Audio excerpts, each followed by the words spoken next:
Welcome to the I've Created a Monster podcast, a weekly random chat where I chat about random things weekly. Okay. I am your host, Roshini Cope, aka Glamazini. And as always, I am live with my patrons.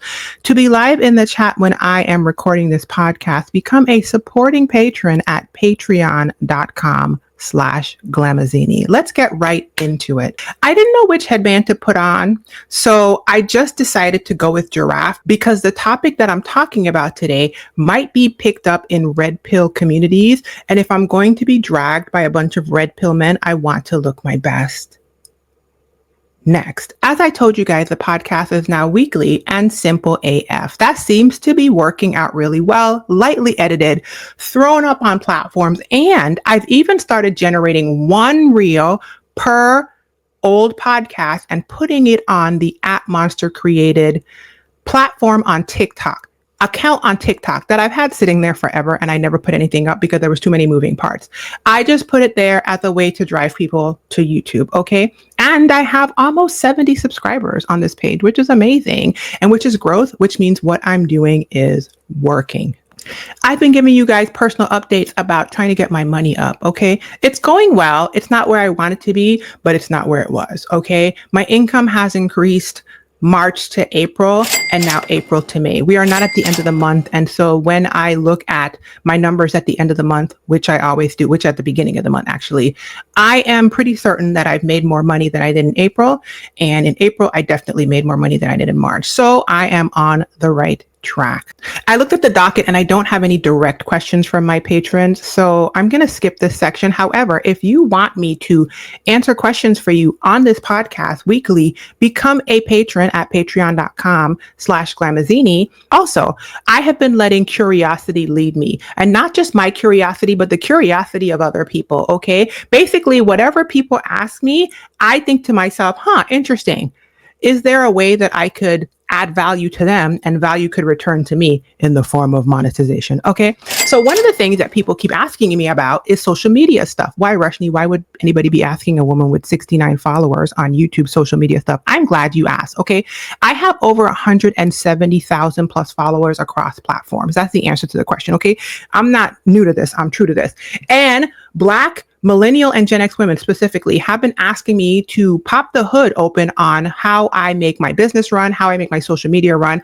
And I decided that my Patreon is where I'm going to do that. So this past weekend, I decided to smack it up, flip it, and reverse it with respect to how things are set up over there. If you are a content creator or a coach and you want a little behind the scenes, a little under the hood on how to make things like this pop off and more information on social media, go to Patreon and become a patron, because not only will you be able to join this podcast live in the chat, you'll be getting the behind the scenes of a content creator and how I make it happen. And you'll be supporting the Black Women Healing Fund. More on that later. Okay.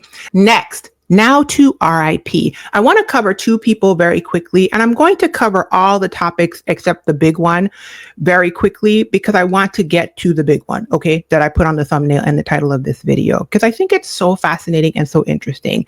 RIP to Rena Li. I told you guys about Rena last week. On May 16th, there was a EF3 level tornado in St. Louis, Missouri, which is where I live, and it was in the city center, and it affected so many people. Rena was one of the 5 people that died in the storm. She is a friend of one of my closest friends, and she is a church member at her church. Rena was running to cover with her husband, holding hands because there were no sirens, so they did not get advance notice. And the tornado hit her home. It threw him forward into the basement, and it threw her backward into the bedroom. And then a dresser fell on her, and the house collapsed, which is unbelievably tragic. Okay, unbelievably tragic. He survived. Rena did not. And so rest in peace again to Rena. I wanted to share because I think last week I didn't have a way for you to give to Rena's family directly. Well, because I know the people who know the people, I have a direct way for you to Cash App Rena's daughters, adult daughters, okay, and her husband. And I just put it on the screen. It is Cash App $Scott Lyles Rena. And I will spell it out for anybody listening on the audio platforms. And if I can, I'll remember to put a link to it in the information box. Okay. It is $SCOTTLYLESRENA.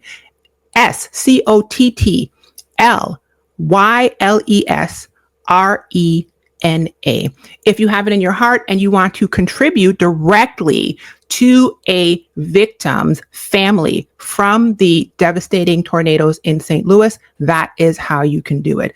The other RIP I would like to send out is to Adriana Smith. Adriana Smith is a Black mother who is being kept alive because she is incubating a fetus, a baby. She was declared brain dead. And when she was declared brain dead, she was 9 weeks pregnant, I believe. Apparently, per my understanding of this, which is not deep, okay? You're literally listening to or watching a video of a woman on the internet with pineapple and Care Bear stuffies behind her and wearing a giraffe headband, okay? So this is not AP level hard-hitting news. Okay. But my understanding is she was 9 weeks pregnant, and per the laws in her state, her family is being forced to keep her alive so the baby can live. That's what I understand. I've also learned that there's nuance because she is not alive. So the concept that she's being kept alive to keep the baby alive is incorrect in the sense that she's actually brain dead. And so technically she is dead, which is horrifying when you think about it. It sounds like some kind of Frankenstein monster situation. Being a person who has a son with special needs and who spent a lot of time in hospital and sleeping in hospital rooms and the nuance and what's going on in there, I can understand the nuance of the lived experience potentially versus like the news that we're hearing. But ultimately, there is a brain dead Black woman who has been incubating a fetus, and we don't know what the outcome is for the child. I think it's a little boy. So there is a little Black boy that will become a Black man who is, we don't know if this child is going to be healthy, if they're going to have medical issues, what that's going to do for the family. We don't know. And it's scary. And I just want to say this. Many years ago, I read a book. It was called The Immortal Life of Henrietta Lacks. If you have never read it, it is by Rebecca Skloot. And I believe since then, Oprah did a movie about it, but I never saw the movie. I read the book a long time ago. And that book tells us where the HeLa cells came from. You get it? HeLa is short for Henrietta Lacks. And it's the story of Henrietta and the fact that she went into the medical establishment, asked for help. They took her cells. She had a very unique replicating cancer cell that wouldn't die. She ended up passing away, but her cells remained. And without any consent from her or her family, those cells went on to basically be the foundation of modern medicine. And I think that only in recent years, her family has gotten some level of acknowledgement and compensation. I'm talking about like pandemic years, okay, like now.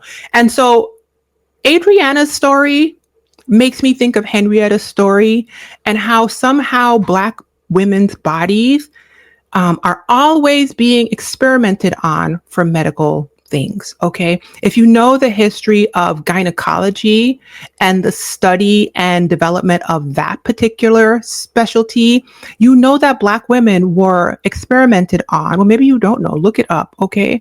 Black women were experimented on to advance gynecology and given absolutely no care, treated as expendable, no pain management, nothing, just like you would experiment on a mouse or something. So RIP to Adriana, because to my understanding, she has passed away and her physical body, which is so scary, her corpse basically, which is horrible, is just being like kept alive mechanically by machines and drugs. And they are allowing a baby to grow in her dead body. That's enough. I can't talk about it. Okay. Pray for her family. Next, I only have one thing to talk about in the politics department, because remember I told you at one point I didn't want to do this podcast no more because I started the podcast right before Negative 92 went into office. And then I realized, crap, everything I want to talk about is this fool and what he's doing. And then I realized, no, Roshini, you're the one doing the podcast. You could talk about whatever you like. I said, you could talk about whatever that didn't fit in. I said, you could say whatever you like. I say, you could say whatever you like. See, I have to go with say with as opposed to talk about because it was too many words. Listen, hydration. I decided to nip that tendency in the bud and just not to focus on what's going on there that much because it's distressing. However, Negative 92 let a bunch of white refugees from Africa in the country. And I mentioned that on a podcast recently. And I mentioned it to say the juxtaposition of how he's, sending every brown body he could find up out of here, but letting random white people who grew up in apartheid up here is fascinating. I am so shocked. And that was sarcasm, by the way, for those who don't catch it. Okay. But apparently word on the street is the Africana refugees are supposedly very unhappy with being up here. They don't want to have to speak English all the time. They don't want to. Some of them lied about being farmers. So now they're figuring that out. Duh. And Negative 92 apparently is irritated and a bit embarrassed by what he did. Listen. I already told you guys a story. I think it was last podcast, if not the podcast before, about my link to South Africa, going there, meeting Mandela, being in a pageant, and the experience I had in a freshly out of apartheid. Like when I went, because I'm Gen X, okay, it was fresh out of apartheid, okay, Invictus and the whole thing. In a freshly out of apartheid South Africa. And it was a very fascinating thing culturally to experience as a brown/dark skinned me, because, you know, I'm from the Virgin Islands, so I'm up here in Missouri. This is not my final form. I can get very dark. Okay. So, I mean, that was what I was saying about like bringing people with that mentality or who are derived from that mentality up here in this particular climate might not have been the best choice. But listen, I don't know. Like I said, I don't want to talk about that man because he does not make good choices. And so let's move on. Next, I'm going to rapid fire speed run through some of these pop culture topics because I want to spend the majority of this podcast talking about Deante Kyle. A creator named Just Being Melanie started a club on TikTok that every perimenopausal and menopausal woman should be in. It is called the We Do Not Care Club. Okay? We do not care. And it is a joy to watch her videos. I believe she's also posting them on Instagram, but I'm watching her on TikTok. And it is just a list of all the F's we no longer have to give. It's all that we had to give. I learned that part of the reason why women who are aging stop giving their F's is partially because of the hormones that actually make us kind of like lose it a bit, and so that we can find a partner when we are younger. They like cloud our judgment. I don't know. Once again, I'm wearing a giraffe headband. Okay. This is not the AP. All right. I don't have hard-hitting news sources for you. I don't know. Okay, I'm not a researcher. But I'm saying, apparently when you're younger, you're flooded with hormones that mess up your perception, all right? Right around puberty and in your like birthing years. And that need to be like your perception to be foggy and be accepted by others and all of this other stuff is so that you can partner and reproduce. That's what I understand. And the reason why women who age start losing that is basically because we don't need it anymore, which is wild. I didn't know that. And, you know, it's fascinating if that is the truth. And it also makes sense as to why little girls are the way they are, because they don't need it either. So they just out here wilding, and then puberty like shuts their brain off and starts doing something. Anyway, I wonder if there's something like that comparable for little boys. They never talk about little boys and that kind of stuff, but I'm sure it's probably just missed research. Okay. Anywho, if you want joy in your life and you are a perimenopausal or menopausal woman or postmenopausal woman, and honestly, a woman, okay? Because even if this hasn't happened to you yet, it's going to normalize the fact that it will happen to you. Go to TikTok or Instagram, look for Just Being Melanie. I put her name on the screen, and look up the We Do Not Care Club. Next. There is a video going viral of the First Lady of France mushing her husband in the face. Okay, the airplane door opens and they didn't realize the door was opening just yet. She probably thought she was off camera, quote unquote, and she mushed that man in the face hard. And then they tried to play it off. And this is what I want to say about that, and I'm gonna move on.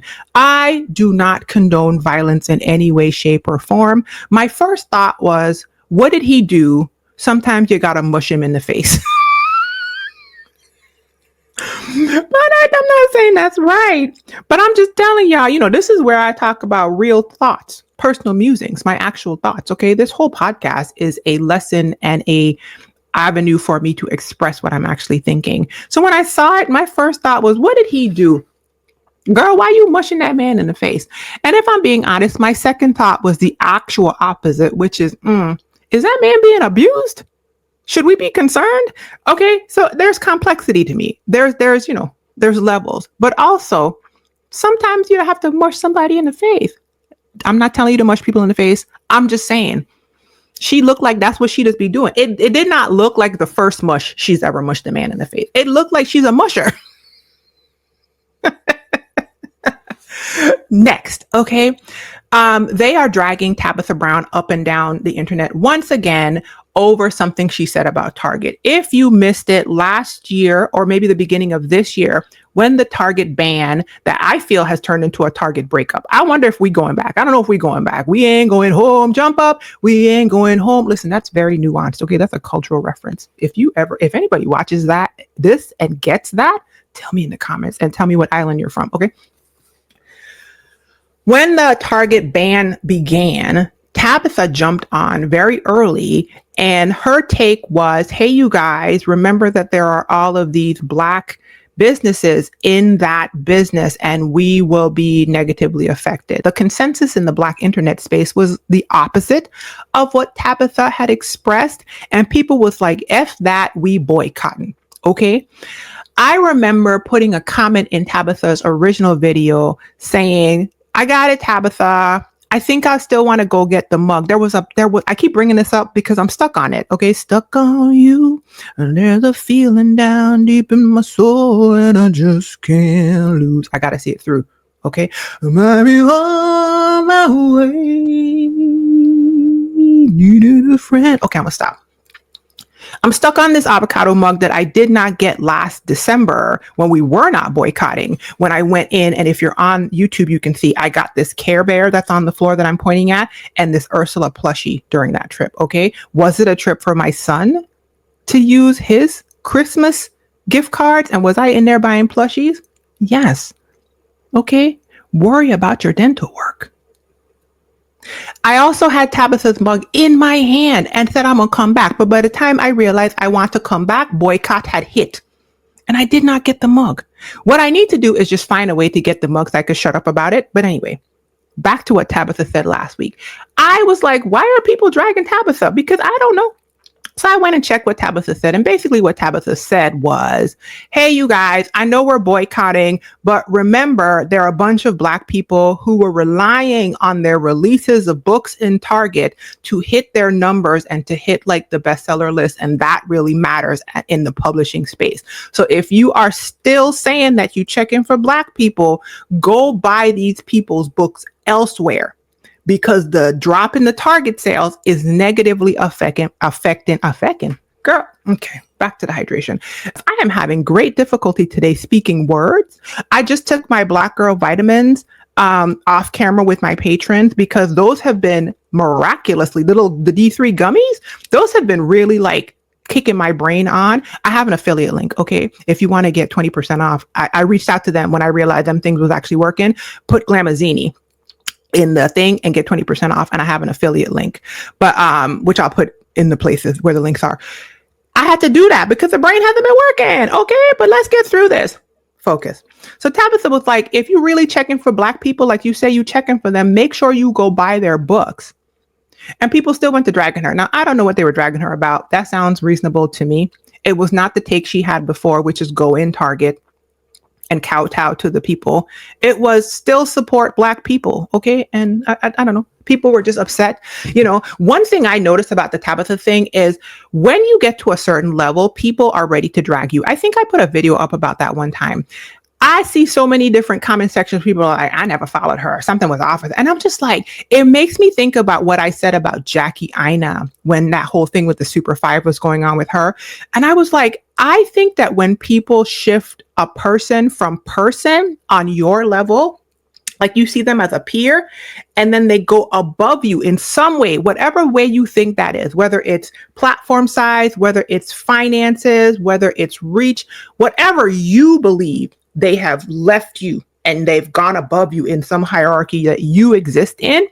People start treating that person like they're a thing, like they're an entity. And then it starts getting muddled in there, and people start needing to chip them down. I also realize that part of who I am is I don't get starstruck. I lived a life many years ago. You heard me say I met Mandela many years ago. Okay. I lived a life where I met a lot of celebrities before I just became a lady on the internet here in Missouri, in suburbs of Missouri. I don't really get starstruck. By the time I was 18 or 19, I was meeting people that I wanted to be like when I was a child, okay, in person. And I was never starstruck by these people. And so maybe that's just the way my brain works. But some people do throw people up into these places like Tabitha, and then they start to chip in now. So that's one of the things that I see happening. And now, next, okay, let's get to the meat of the conversation. Deante Kyle, who is a man on the internet with wigs. Is that what his locks are called? Wigs? I guess I'm looking at a picture of him right now. Has a podcast. And on that podcast, he had a hot take that men did not agree with. Okay. The men were upset. From what I see on the internet, apparently they used to like Deante, but now they say that he's pandering. And I want to talk about that. That's what the rest of this podcast is going to be about. Okay. So Deante's podcast is called Grits and Eggs. And it was episode 67, right? He put a clip on TikTok and it went viral. And the men said, when the men find out we can shapeshift, they're going to tell the church. Okay, let me say something to you. If you're watching this for the first time, I'm sure that you can understand that I just break out into song and random TikTok sounds, okay? And I let myself, because that's just how my brain works, all right? My mother told me the first day she sent me to school, I came home singing 85,000 nursery rhymes. She said she looked at me and said, ma'am, I sent you there to take a nap. Where you get them things from? And I was like, nah, girl, they up in there singing. And I have to sing too. Okay, so it's going to be a ride. That's how my brain works. So you just hold on to your horses. Okay. Back to the conversation. Deante on his podcast had a hot take that I am going to go through line by line, because I think it's fascinating what's happening on the internet. And the men said he's pandering. Some of the men, okay? For ease in this conversation, I'm going to call those men red pill men. Why? Because they fit into red pill men concepts, okay?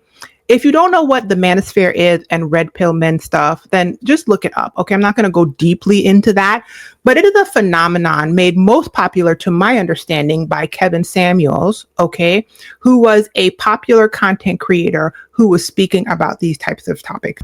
I also want to make it clear that not all men were disagreeing with Deante or calling him pandering. And that's part of what I saw that was a good outcome from the conversation that is literally still being had as I film this. So if something happened after this, I don't know. Okay. I'm just going off of that video and what I've seen in my timeline.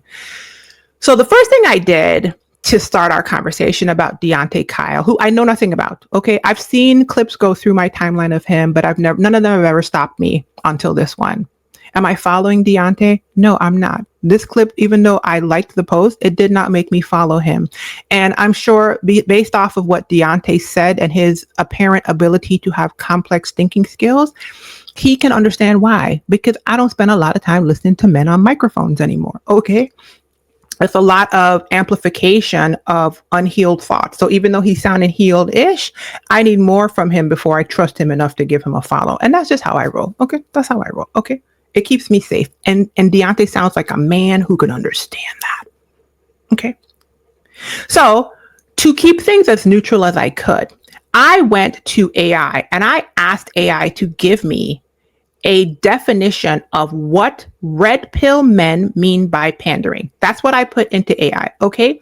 What red pill men mean by pandering, because the consensus that I've seen from men is either a man will pop up on my timeline saying that he's pandering, or there will be a stitch of that man who said he was pandering, and then another man who I don't know what to call him, the opposite of red pill, a non-red pill man, apparently, I don't know, is talking toward that man like, sir, what are you doing?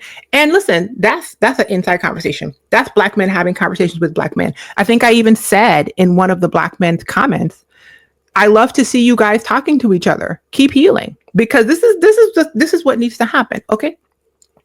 So this is what AI said red pill men mean by pandering. In the red pill and manosphere spaces, pandering is a dismissive term used to accuse someone, especially another man, of saying things that affirm women, especially Black women, just to gain favor, validation, or approval from them.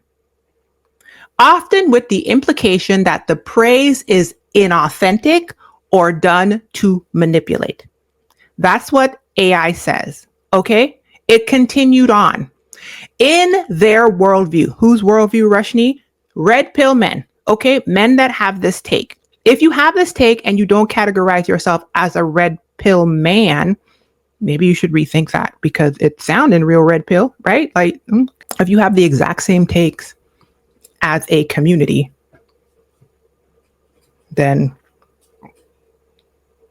I mean, it's right there. It's right there. Catch it. Okay. Just take one more step and catch it. Do the mental work and catch it. Anyway, AI went on, and I quote, in their worldview, if a man uplifts a woman, especially Black women, and it keeps saying especially Black women, which is wild that AI can say that. But listen, in their worldview, if a man uplifts a woman, especially Black women, he's pandering or simping, right? And quotes around pandering or simping.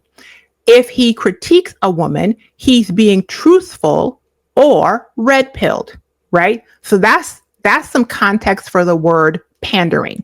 It goes on to say, this term is, I didn't ask it for this. I just asked what it meant. AI said, listen, I got to give you more, okay? This term is often a deflection that allows them to avoid accountability, which is interesting because on the screen, on Deantay's video, it says accountability and programming. So anyway, this term is often a deflection, right, that allows them to avoid accountability. They weaponize it. This is AI, not me. 2, 1, silence other men who challenge harmful behavior, right? They weaponize it to recenter male victimhood in conversations about patriarchy. And they weaponize it to undermine pro-Black women sentiments by making them seem fake or strategic. In short, pandering equals telling the truth about women that the red pill crowd does not want to hear.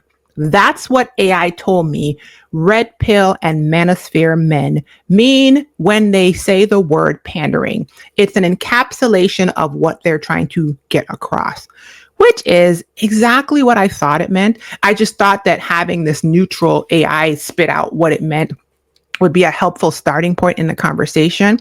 I heard a TikToker say something once, and I love it. She said, what you don't process, you project.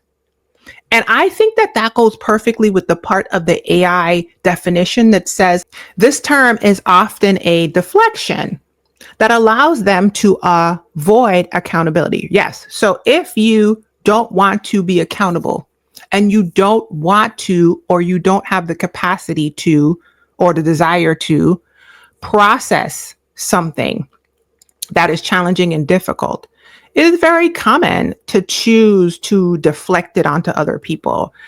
Dr. Joy Harden Bradford, I think that's her name. I hope I'm saying it right. If I'm incorrect, I'll put it on the screen. Who is the founder of Therapy for Black Women? She was a speaker a few years ago at the Exodus Summit. And Stephanie Perry, who was one of the founders, asked her point blank, why are men so horrible? And Stephanie was asking it in a joking way.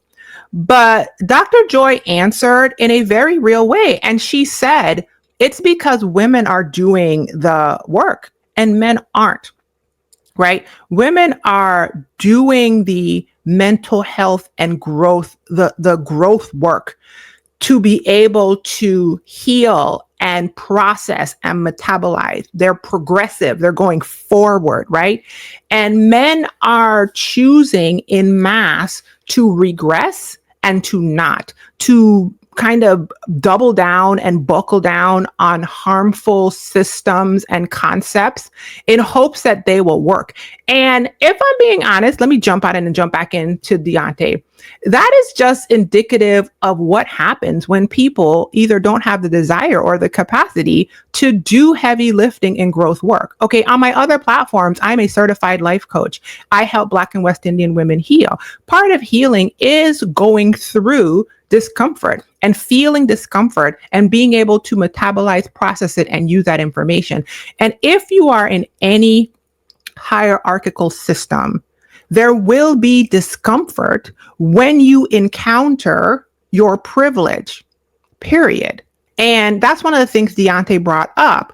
If a Black man can understand it when it comes to white people, which is when you are in the underprivileged position, then you can understand it when it comes to women. If you are willing, right, willing to understand it and transfer that concept over in the same way that, for example, me as a Black woman, I can understand something being in the non-privileged position in gender and in race, so that when somebody comes to me and tells me that they have a disability, I understand I'm in the privileged position. So I have to listen to them because I'm never going to understand what they're talking about from a lived experience way, right? And that's the privilege. So the choice of the privileged person who wants to heal, grow, metabolize, and do the work is to sit and listen, is to hear the uncomfortable truths that are being told to you by the people who are in the non-privileged position. Same with Christianity. I'm a Christian.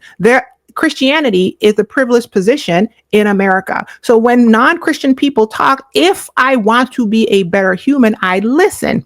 If I don't want to be a better human and I can't sit with the discomfort and I can't listen to them tell me how I may be perpetuating something that harms them in the privileged position, the choice that I could make is to MAGA it, basically. Make it great again. Regress. Go back. Keep it how it was. The problem is you. Deflect, deflect, deflect. Okay. Anyway, so let's get into Deante's video. I actually took the transcript off the video, and I will put a link to his actual TikTok video that I watched below. And you can, go down the rabbit hole. You might even want to listen to the whole podcast. I am not going to listen to Deante's podcast right now. However, he sounds like his brain is working. Okay. And I love that for him. I also saw a lot of other men coming to, speak to this concept of people pandering, healthier sounding men. And that makes me so happy because it's hard to understand. Please note, my mom and I are trying to figure out something, and I have to keep pausing recording the podcast. So if I was talking about something before this and it felt disjointed, that is why, because I don't exactly know what I was saying, but I'm going to move right on. Okay. So now I want to get into what Deante actually said, with all the context that I gave you, okay, on the clip. And I will put a link to his clip so that you can see it. You can go down a rabbit hole, and you might even want to listen to that man's podcast. I don't listen to men on mics that much anymore. I spent a whole lot of time listening to Dear Future Wifey. I think I even made a podcast episode a few episodes back about why I stopped listening to it. You can go back and check that out. Okay, let's start out with what he said. First, he talked about rejection, accountability, and group harm, right? Which I kind of touched on already. And he said, you may not harass women. You may know how to take rejection. The majority of men that most women deal with do not. And you are accountable for that as well. Okay, let's talk through that part. I find that the men who responded and said he was pandering don't fit this.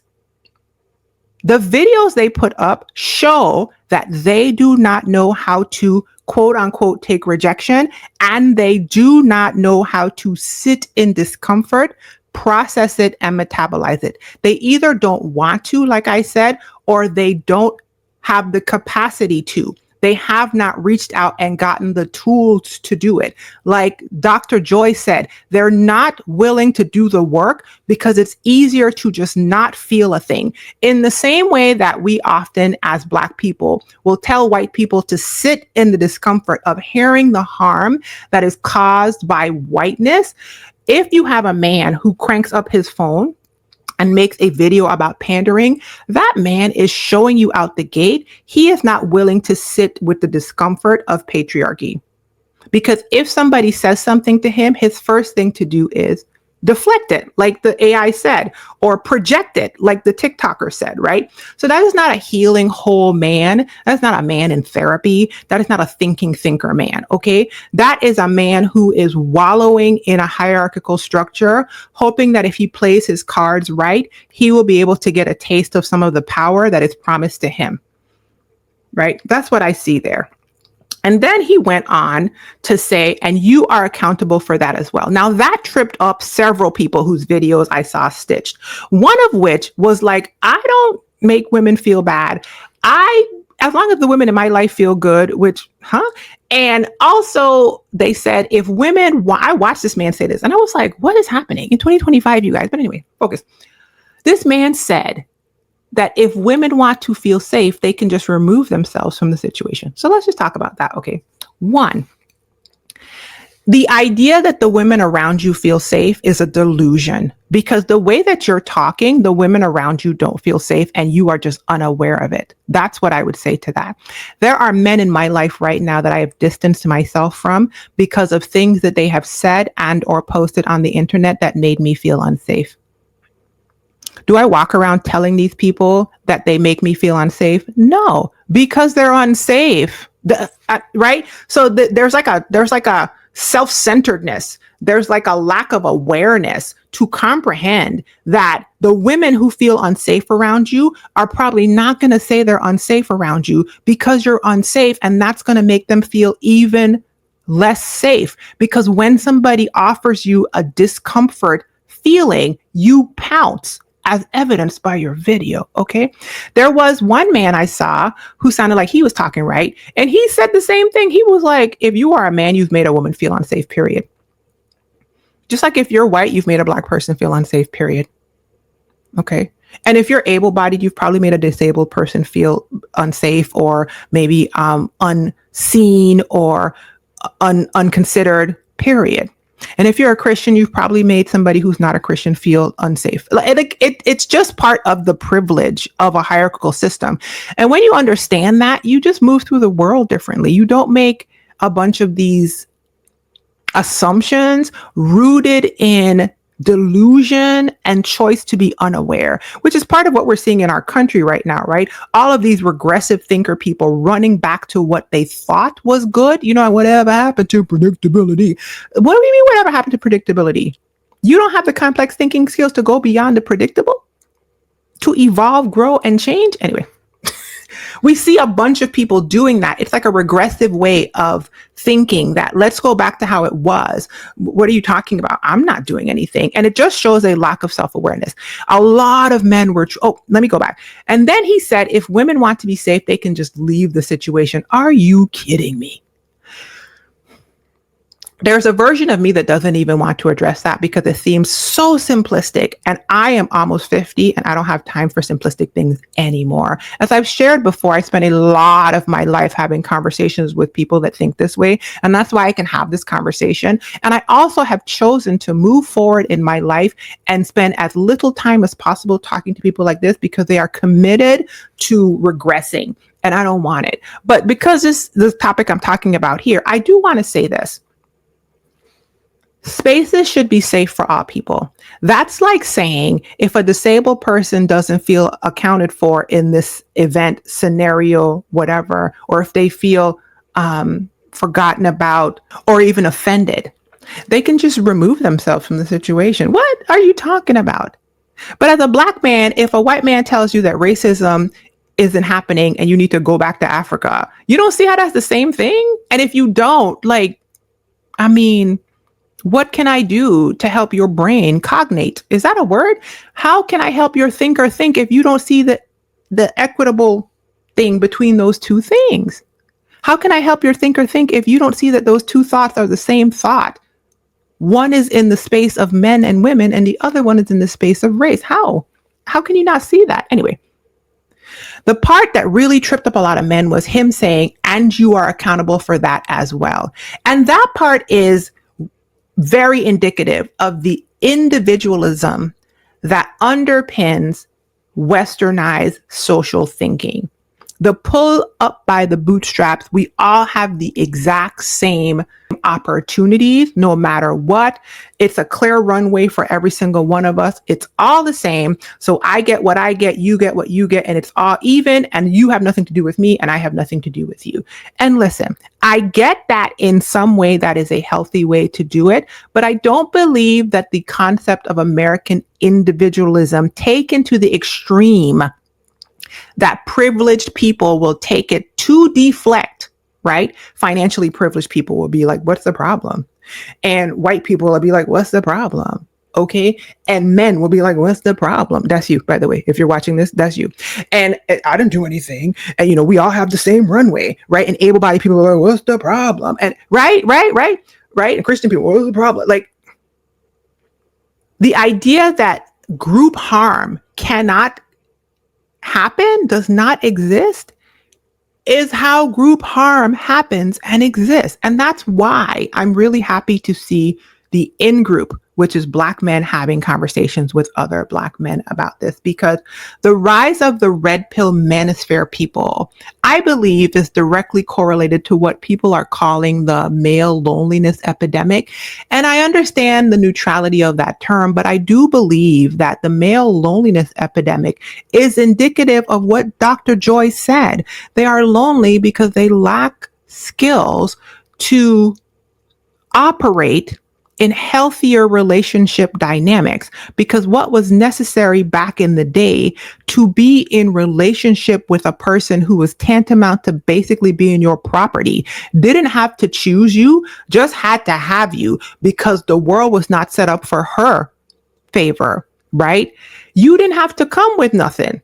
And so you didn't come with nothing. I'm saying this in a generalization. And now that women are not having to make choices from the place of being your property, you get to see what people actually think, not what they told you they think because you were unsafe, but they couldn't tell you about it. Like I was saying earlier, what they actually think. And what women think is, we want partners. We want critical thinking skills. We want emotional maturity, awareness, compassion, partners, right?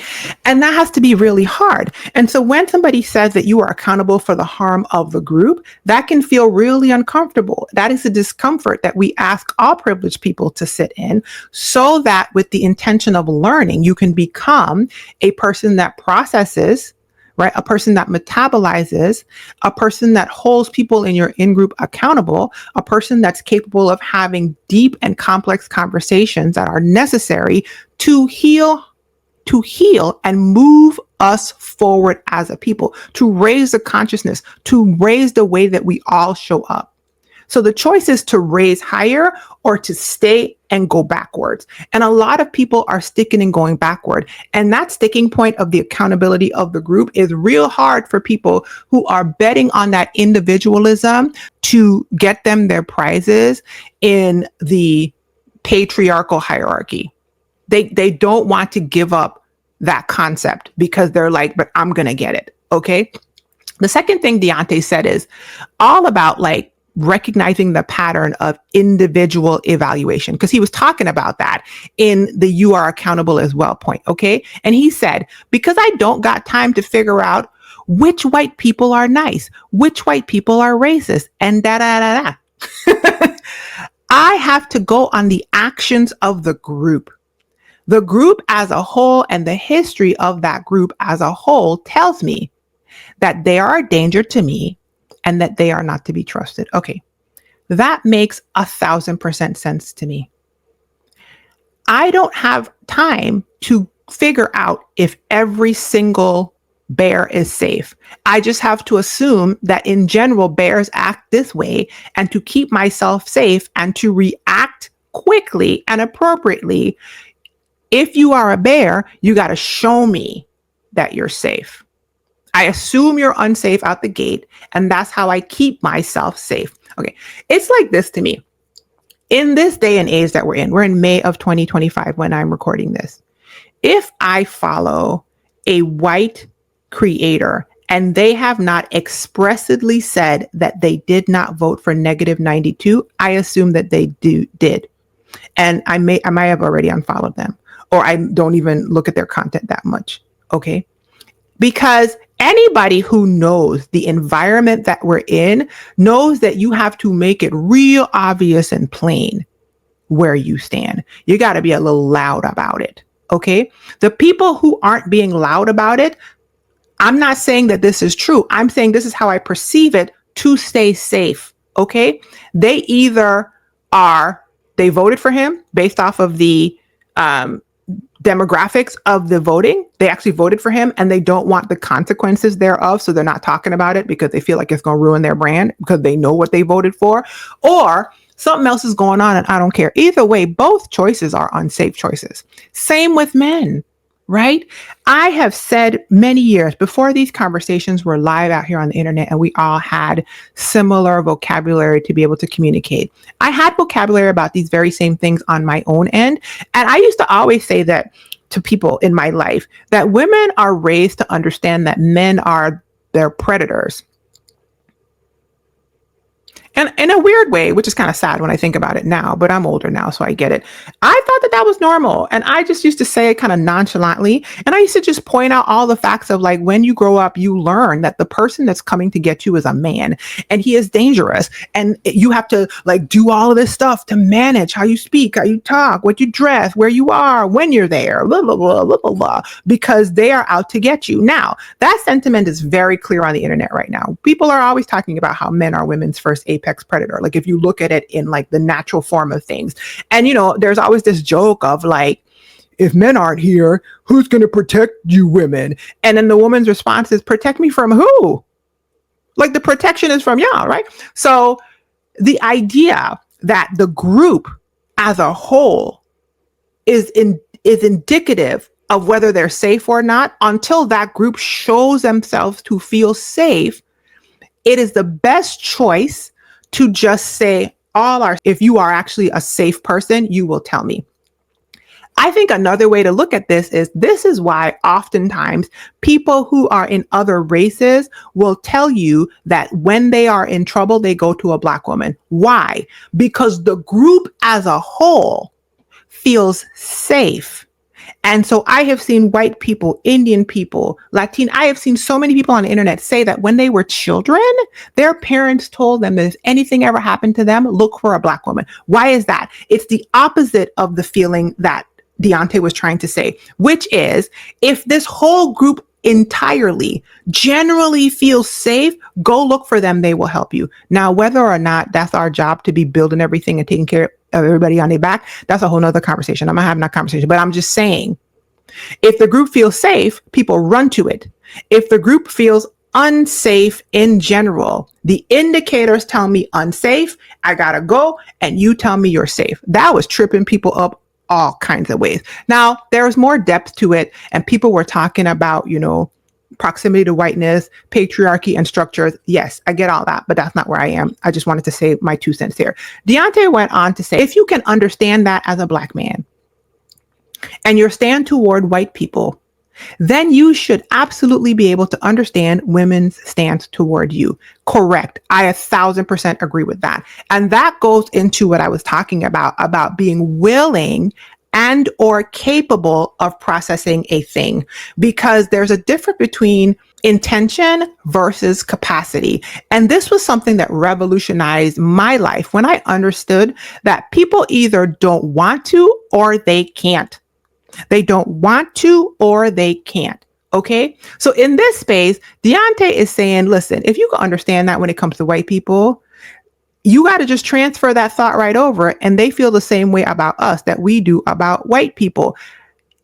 In that space is an opportunity for somebody, a Black man, for example, to sit with discomfort. And so the men that we see crashing out on the internet talking about how he's pandering, they're not willing to sit with that discomfort. Right? It's a lack of desire to sit with it. It might be a lack of capacity too. I'm not going to get into that, although I have lots of thoughts in that way. But it could just be a lack of desire to even see it that way. They don't want to know. They don't want to know. They want to double down and regress. And even when things are offered to them, in bite-sized morsel, dagnare pureed into baby food, and people are cracking open their cranium and pouring the thoughts in the most granular dust level puree. They are not desiring to understand because the privileged position got them in a chokehold, and they don't want to sit with that discomfort, because sitting with that discomfort would mean that you would have to accept that you belong in a group of harm. And the irony is the person who won't sit with that discomfort is the harmer, and they don't even realize it. People are talking about you. When you make a video about women pandering, you are showing us that you are the harmer. Like when you're like, I'm a good guy and I don't hurt women, you do. That's what we're talking. We're talking about you, because a good guy would never make a video like that. That's the wild part. You're literally like bucking up to say, I'm not one of those. And you're saying, it's me. I'm right here. I'm so unaware of the impact that I have on other people. And I don't want to know it, even when they're telling me, even when people in my peer group are telling me, like Deante, even when the women are telling me, I don't want to know it. The only reality that can exist is the reality that I decide, because I can't sit with discomfort because it hurts. That's what we are hearing on this end. Okay, Deante went on. It's not a war on you waged by women. Correct. It's not a war. People are just telling you how to come up higher and you're refusing to. Actually, the war gets a little thicker when they start talking about it from the perspective of a woman, and the greatest society of racism and white supremacy being raised against Black women, or against Black people, sorry. And then the patriarchal society being waged against women. Correct. So they have to deal with it on two elements. Correct. And that's intersectionality. Look that up. Okay. I always said that privilege is a prison. I think I made a video one time talking about why such a large percentage of school pew-pewers are white boys. And I was talking about how privilege class is a prison at times, that you have to willingly and intentionally choose to extricate yourself from. Because if you don't, you're going to be thinking all kind of wild stuff. And you have to see that in Blackness and womanness, we are not in the privileged class. So we see it all. You have to listen to the person at the bottom of the hierarchy to understand what's actually happening. Because when you are in any of the privileged spaces, you are blinded. And you don't even know it. So the first step is to realize you're blinded and ask questions below you. I have gotten into watching some podcast bro type monetization platform stuff in the past week, just because YouTube kept serving it to me. And I was like, sure, why not? And it's fascinating to me. This one guy I'm listening to, he is saying such good things at times. And then at other times, it is like woven in this like patriarchal, hierarchical foolishness that he's saying like calm with his chest. And I'll be like, what in the patriarchy is this? And it's so interesting to hear somebody, it's like a swirl, right? There's like positive things that this person is sharing. And then every once in a while, their absolute blindness to their privilege and to the experience who exist in this hierarchical system below them is just shouts out in the information. It's that. Right? Black women are seeing both from the lens of the bottom, quote unquote, of the hierarchy in man, woman, in gender, and the bottom, quote unquote, of the hierarchy in race. And so we're seeing it all. And a Black man, a white woman, a white man, y'all aren't seeing it all. And the people who want to heal and be better people are willing to listen to the people below them in the hierarchy. Okay. Deante went on to said, one of those elements we don't have to think about. See, he's talking about it right here. And honestly, we're perpetuating, that's what I said earlier. And it's perpetuated against us. To look at women as objects, right? From young, is to look at women as objects. Correct. Right? Correct. Women are raised to be almost like objects, and men are raised to look at us as possessions, right? The other day when I was giving away my sob, I had to sign away the title. And while I was signing away the title, it dawned on me that this is no different than when my dad gave me, quote unquote, the word, say it right there, gave me away to my husband at my wedding. And I changed my name from my dad's last name to my husband's last name. It was the same transaction I was doing with the title of a vehicle for a woman. Right? So we are raised within these constructs. And on our side of the woman, we are raised to like protect ourselves from these predators who are coming to get us, but we also need to survive in a system that didn't used to let us even have like our own financial accounts, right? And that's just changed like in the last like 50, 60 years.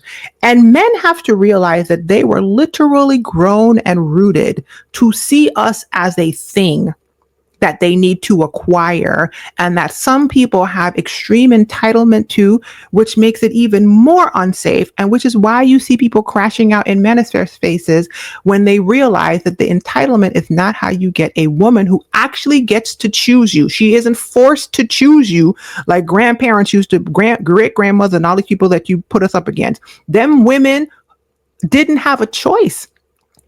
You know what's wild? This is going to be a wild podcast episode, but I'm going there. I just wonder sometimes who these men think are telling the younger women how to behave. The women who a lot of these men put up on pedestals for how they were grandmama and big mama and all of them the same woman whispering to the younger women what they would have done if they actually had a choice. Who do you think is telling us? It's the same people. They didn't choose that. They were forced into it, and they made the best that they could out of the thing. They made lemonade out of lemons. Okay? They made lemonade out of lemons. So understanding that women are raised in this thing that we see as harmful and needs to be torn down, and so were you, is part of like the foundational understanding. It's the foundation of how you make changes, unless you're not trying to make changes, right? Which is how the pandering people sound. They don't want to change anything. They don't want to be better. They don't want to do better. They don't want to get better outcomes. They just want it to go back to how it was and just everybody sit down and make it great again. Okay. Whatever happened to predictability? That's what they want. Okay. Moving on. Deante said, you know to look at women only through the lens of a sexual desire. Exactly. And not as a human being that they are. And when you understand how to deal with a woman on a human level, you understand how much a woman can enrich your life. Correct. A lot of men are encountering that they have been raised to look for emotional connections and relational needs with other men, to look for the approval of other men, to make business transactions with other men, to get a woman through another man. Like I said with my dad, okay? Everything that they're encountering this, and they're unwilling to see what it actually is, which is two men transacting between each other, trying to look good in a hierarchy in the eyes of men, looking at women the same way they look at the procurement of a vehicle or more money, like a status symbol, and not looking at women as human. And they are astonished. They are taken aback. They are traumatized when they realize that women are thinking thinkers. Okay. Women have brains. Women think thoughts. Women have needs and emotional needs. Women are people. They don't seem to want to level their brain up to having an equitable way of looking at a woman. And so they keep trying to tuck it back down to this thing that is where they were raised and try to make that work. And they're very upset about anybody telling them that that's not how it's going to go down anymore. Any person that wants to move forward in a newer, healthier world that can be created can't have those thoughts. And there's a lot of people regressing right now, as I've said. Okay, Deante went on and said, amen, amen. You want to turn it up a notch? Yeah, you get you a good Black woman in your corner. Amen. You want to see your life turn up? Hey. And see, this is the thing though. That's a prep. It's a privilege, bro. It's a privilege. That's what I'm saying about the entitlement thing. They don't see it that way. If you go back to what the red pill pandering thing said, it said flat out, pandering is affirming women, especially Black women. The minute you start affirming a Black woman, which is what Deante's saying down here, he's saying once you start realizing what a Black woman is, and you actually link up with the real a good Black woman, and you let her talk, your life is about to go. Like the thing you're trying to do, which is elevate yourself, is right there in the Black woman. And you are not even availing yourself to this wonderfulness because you have been told by society the way that to elevate your experience in life, the way to have a better life, the way to come up higher is some other way. And that's not true. Okay. That's actually not true. I actually think, I don't know if this is true. I'm all over the place on this podcast, but we're going to get there.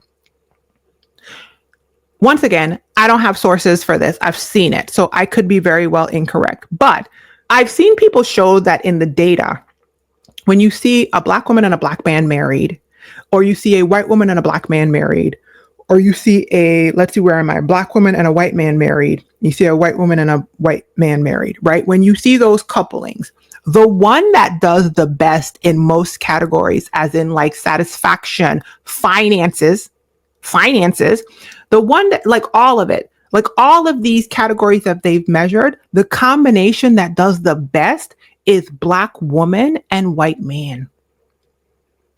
And I suppose, I'm not saying that that's a good thing. I'm just saying, I think it's because a white man that gets with a Black woman is in the privileged position in our social construct as it is, because white and male, right? And a white man that gets with a Black woman is going to be countercultural and realize what a Black woman is. That's what I think. And so when those two people pair together, they just go up higher. And ironically, I think, I might be wrong, one of the ones that does the worst, including like relationship satisfaction, relationships ending, yada, yada, yada, is the opposing pair, I think, which is white woman and Black man. And I suppose that that's because oftentimes that couple gets together because of a jealousy and or hatred for Black women. I'm not saying that's true. If you have that kind of situation and it works for you, I'm not saying that. I'm just saying the data shows the trajectory and the commonality that pairing tends to go poorly because they aren't getting together for the same reason these people are getting together. Okay, moving right along. Okay, Deante says, we often disregard the power of our Black women. Exactly. And that's what I'm saying about a white man married to a Black woman. He's not disregarding the power. He is a privileged person in the system and he sees it and he's just like, yeah. I mean, he's still part of the patriarchy. He's still out here trying to come up. Okay. He just realizes that the come up is in the Black woman. And then studies show they come up. They come it up. The up goes even more up. Okay. Deante says the spiritual essence that they're going to bring to things. Correct. The knowing. We be knowing. Okay. We be knowing. Okay. I got ADHD tested the other day, a couple years ago now. And the woman who did my testing, the psychologist, sat me down and told me, you don't have ADHD, but you have a really high IQ. Did you know that? And I was like, no. She was like, well, did you know that you were smart? I was like, I know I'm smart, but I don't know my IQ. It turns out I have a really high IQ. And it also turns out that in the measures of IQ, which I understand have their own cultural underpinnings and intellect is a social construct. I get that. Okay. But you know, it was interesting to learn this because she was so adamant. She was like, how do you not know this? And then she was like, I want to tell you how this is actually like a good thing, like a superpower, and actually like a negative thing. Okay. But one of the things she told me was in the things of the measure of IQ, which I didn't even know she was measuring my IQ, real talk. I just went in there to find out if I had ADHD and she told me I didn't. Okay. The woman told me that in the 4 measures, I measure above average in 3 of the 4. Okay. Got it. But in one of them, I measured 99 percentile, right? She told me flat out, she was like, that means that you are above most of the population and you will never really run into people who think the way you do. To find somebody that has the same percentile in perceptive reasoning, you would have to seek them out. That's what the woman told me. Okay.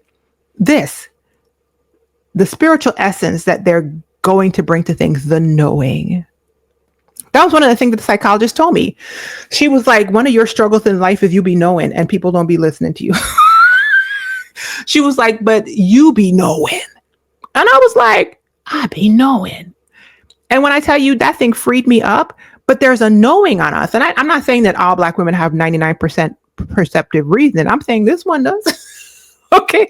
But I'm saying, I feel like we are so connected to the divine. I'm not joking, that we be knowing, the seeing, right? I think there's a link to us somewhere on the inside of us where we can know and we can see. Okay. Back to Deante. You know what I'm saying? Also to imagine it, they have to be hypervigilant. That's what he's saying, which is true, because they have to constantly be scanning the room, making sure that they're in a safe situation. Exactly. That's what I was saying about growing up as a woman and being taught that men are going to come to get you. So when you were a kid, you could wear whatever you want to, but all of a sudden you hit a certain age and you got to make sure you dress this way when you go this way, and don't do this and don't do that, and don't let this happen, and don't be here when this happened, and what time were you there, and what were you wearing, and what did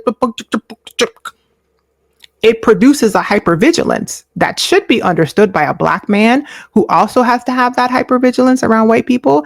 And the insisting of not understanding it at some point feels intentional, right? To not have to sit in discomfort. Moving along.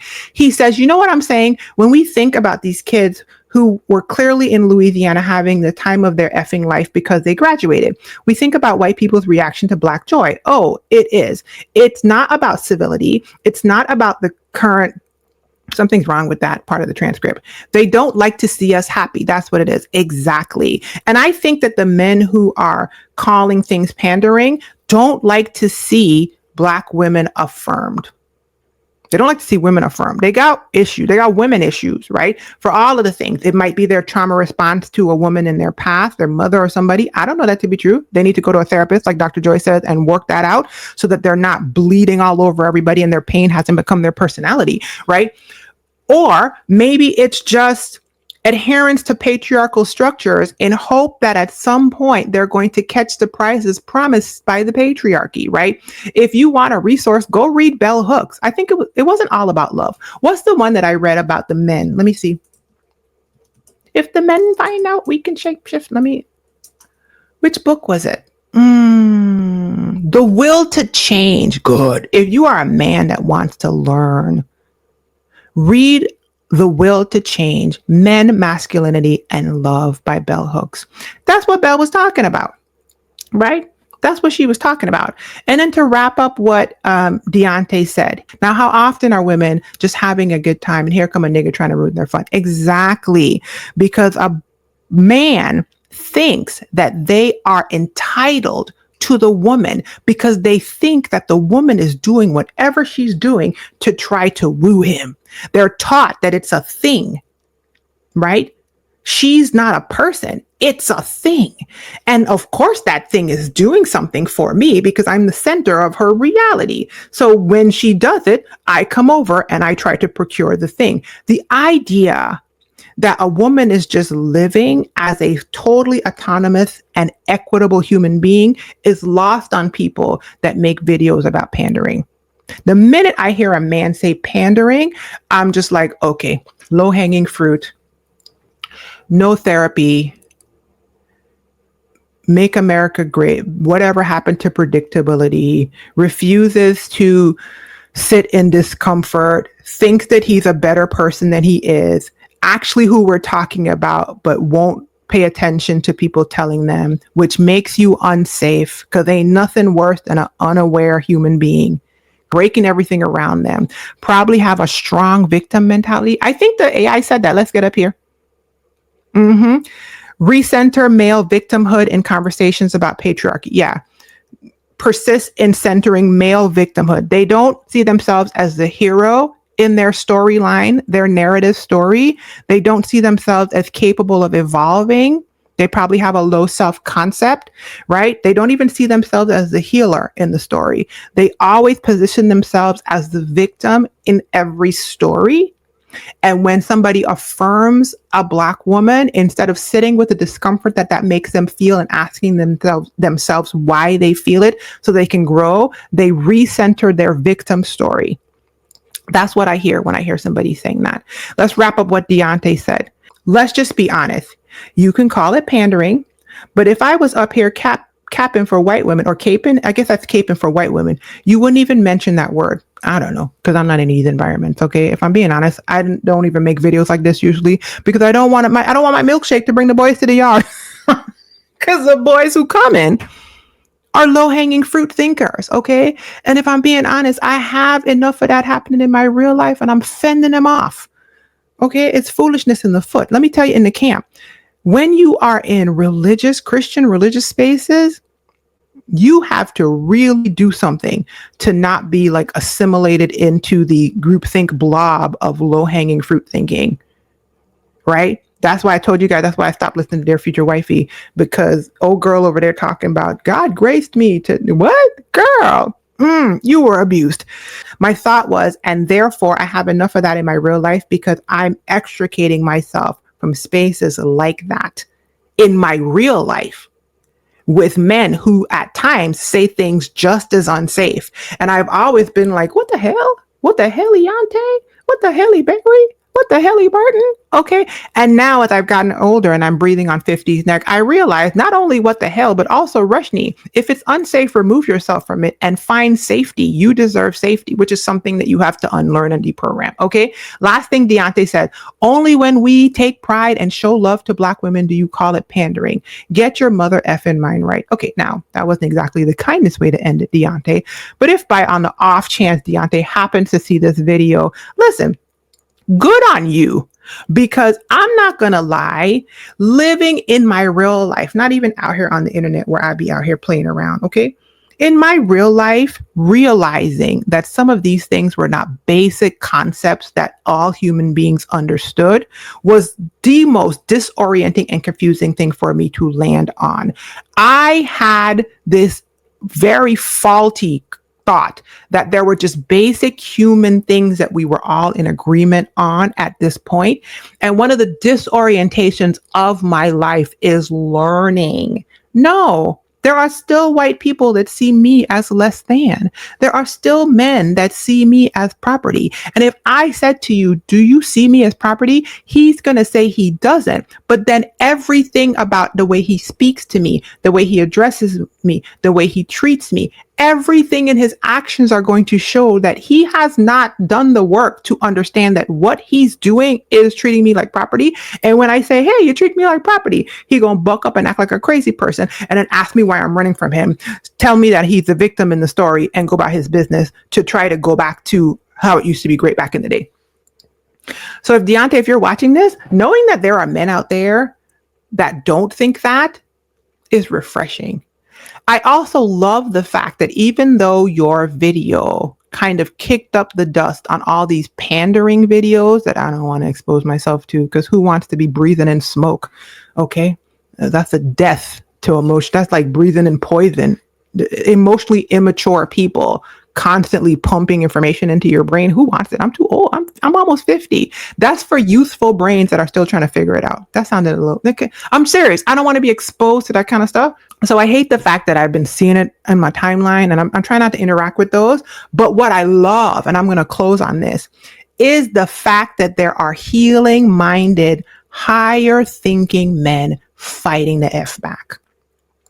I think men who are doing the work, let's go to that as a positive way to end. There are going to be men who aren't doing the work, just like how there are going to be people in every privileged class that want things to go back to how it was, to make it great again. There's always going to be regression as a response to evolution and progression. Okay. As things rise, there's always going to be a group of people who cannot sit with the discomfort of their privilege in the rising and the evolving and all of the things that are happening. And so they just want to run back to what they feel is safe. And what they feel is safe is a delusional version of a past that did not happen and or did not happen to be good for everyone. Because in the MAGA community, who was it great for? It wasn't great for Black people. It wasn't great for women. Okay. Anybody running back talking about make it great again, that's a delusion. When was it great? What is it great? And it's the same thing with the patriarchal thing. You know, like the people who are like, well, she could just leave the space. Are you serious? In 2025, with your thinker, that was the best you could do? No, man, you got to come up higher. I believe in you. I want you to stay away from me because you're unsafe and you're showing me how unsafe you are with your inability to think higher level thoughts. But also, I do want you to come up higher because I love a Black man. Okay, come on, Black men, you can do it. But watching the healing Black men fight back, I think they're tired. I think the red pill community is making the healing Black men community sick and they tired. And so it's just nice to see that they're out there and that they're doing the work, even though they're doing the work after us, right? Like Dr. Joy said, the reason why, like, you know, when Stephanie asked her, I don't think she said Black men. I think she said men. Why are men so terrible? And very calmly, Dr. Joy was like, well, because they're behind us. They're not doing the work, right? So we're like ahead of them. And some of them are like, oh my God, oh my God. I don't know what's going to happen to us women right here in this season. Maybe there's a batch of women in the future that will have more healing men and more men that have caught up. Unfortunately, there's only so much the human lifespan has for us here, but I don't know what's going to happen. But I'm hoping that at some point, the ones that are healing will lead the way, and they will start, the people who aren't, I don't know, maybe they won't. Maybe that's just me having high expectations all the time, which is one of my trauma responses. Okay. I'm always expecting from people things that they don't show me. I'm always expecting better from people that I have to always be like, but have they shown you that they're going to do that? Are you just living on fumes and hope? Okay. This is a therapy session right here. Maybe one day there is a space where the healing men are leading and their results are positive, and the ones who aren't healing will come behind them and stop being such low-hanging fruit. Stop saying that. You know what I just thought of? Is affirming Black people pandering to some white people?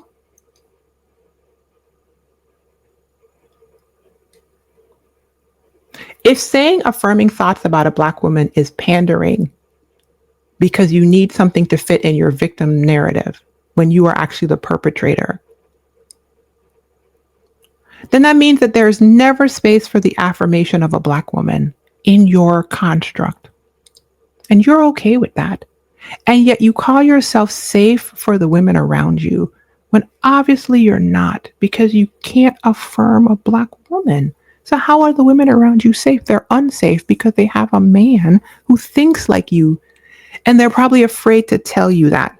In the same way that if affirming Black people, I just had this thought and I was trying to wrap up the podcast. Let's think about it. Is this why? Come on, brain.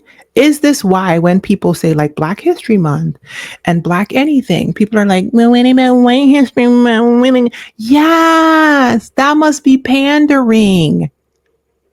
There's a lack of comprehension for the need of the group, help brain, not in the privileged class, to be affirmed in a way the privileged class might not need, because the system is set up for the privileged class to win. So the affirmation is from down below, building back up for the non-privileged category.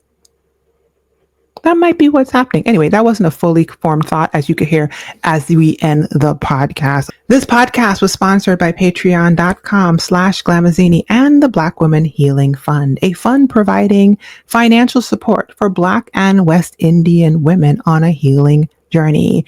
I just gave money to 2 victims of the St. Louis tornadoes out of the Black Women Healing Fund.